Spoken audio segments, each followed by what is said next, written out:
Is recognized for 5 minutes. Thank you, Chairman and Ranking Member Plaskett. During the height of the COVID-19 pandemic, anti-Asian hate and violence skyrocketed as some racists blamed a virus coming out of China on all Asian Americans.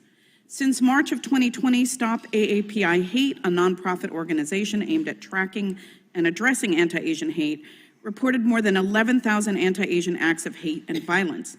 This same report found that 49% of Asian Americans and Pacific Islanders have experienced some form of discrimination. These acts of hate include Asian Americans being beaten, spit on, screamed at, and even killed. And the increases in these types of attacks during COVID accompanied a slew of anti-Chinese sentiments related to the virus, like calling it the quote-unquote China virus and even disgustingly quote-unquote Kung flu. Many Asian Americans were harassed, physically accosted, and told that they, quote-unquote, created the virus. Yet one of our Republican witnesses encourages this appalling rhetoric and promotes anti-Asian hate with dangerous and unfounded claims. Just last week, Mr. Kennedy suggested COVID-19 was a bioweapon and said it was, quote, targeted to attack Caucasians and Black people, end quote, and that, quote, the people who are most immune are Ashkenazi Jews and Chinese, end quote, suggesting that the Chinese people didn't suffer like others during the pandemic. Despite asserting that he should become their president, Mr. Kennedy seems to disregard the correlation between anti-Asian rhetoric and violence. Ms. Wiley, do you frequently work with minority communities, including Chinese American or other Asian American communities? I do. And do you think Mr. Kennedy's theory is racist? I think that Mr. Kennedy's statements fuels the theories that suggest that there's a biology to race and that therefore we can actually identify people in communities as possibly either being benefited by or being people who are not sharing the same interests and needs as the rest of us. And yes, that has served to drive hate and bias and sadly including violent incidents. Now, it was said earlier in this hearing that Mr. Kennedy is a smart man. Now, so far as I know, he does not have any specific education or training in medicine. He is not an epidemiologist, one who studies infectious diseases. He has never conducted clinical trials in a professional setting. He has never done scientific research in a professional laboratory and published scientific findings in a peer-reviewed publication. Ms. Wiley, what kind of harm does someone with absolutely no medical training or knowledge do when they espouse unfounded anti-Asian vaccine theories during a fraught time like COVID? One of the things that happened in this historic pandemic was that there was certainly a need to get on top of very quickly what the science said. I am not a scientist either.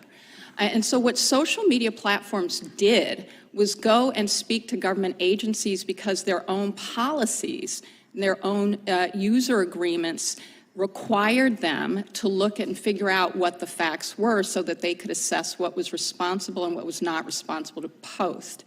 I say that because it was incredibly important to ensure that people were getting real-time information as possible, but also ones that really demonstrated what all of us need, rather than where and how we should ascribe blame or where and how we should consider who benefits and who doesn't, because we were all harmed. But I say this in part because it was the social media platforms themselves that reached out to government agencies, including Health and Human Services and CDC, to get that information. And under the vacated opinion, it's really important to understand, it has been vacated by the Fifth Circuit, this preliminary injunction on all these incidents we're talking about, because one of the things it would do, in my view, just as in my legal view, is that it was actually saying that the government could not respond to such requests under this injunction, which is incredibly overbroad, dangerous, and doesn't allow government agencies to do what they are chartered to do. Now, I'm an attorney by training, and one of the things I learned very early on in constitutional law is that no right given to the people of the United States is absolute, and that includes the right to free speech, because you do not have the right to shout fire in a crowded theater because it could produce harm and death of people by being false. These social media platforms have user policies to try to prevent that kind of harm. Is that not correct, Ms. Wiley?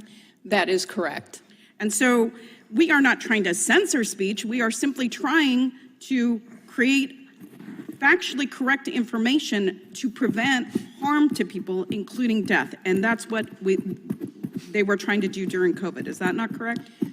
Legally speaking, absolutely. And I say that as a matter of law, which is that court cases say that the government has in fact, it's its role to ask for compliance with policies. The policies on the books of social media platforms were violated. And they Excuse me, Mr. Chairman, but the last questioner got an additional extra minute. I'm at 35 seconds over. I would just Point of order, ask that Mr. she Chairman. be The able to Democrat beforehand got an extra minute. Her sentence. Trying to be generous. Finish her Trying to be sentence. generous, even when the response is that the government determines the truth. I I'm trying would to be like for her generous. to be able to finish her sentence, Mr. Chairman, then I will yield back. Okay, Ms. Wiley, you can finish your sentence. Thank you. I'm not sure I remember the sentence, but Okay. thank you. Okay. I just think the I point do. was, I do. You were saying there's the a government record- should be the arbiter Can of you what's please truth. not put That's words into actually- the mouth of the witness and let her respond? The chair now her recognizes the answer. gentlelady from New York, the gentlelady from California. I love Time how is you expired. follow the rules, The time Mr. is- Chairman. the It's time is- really indicative of time what a is, kangaroo court this is and what a It's circus it censorship is. by the chair. It's censorship by the chair. Oh, Lord.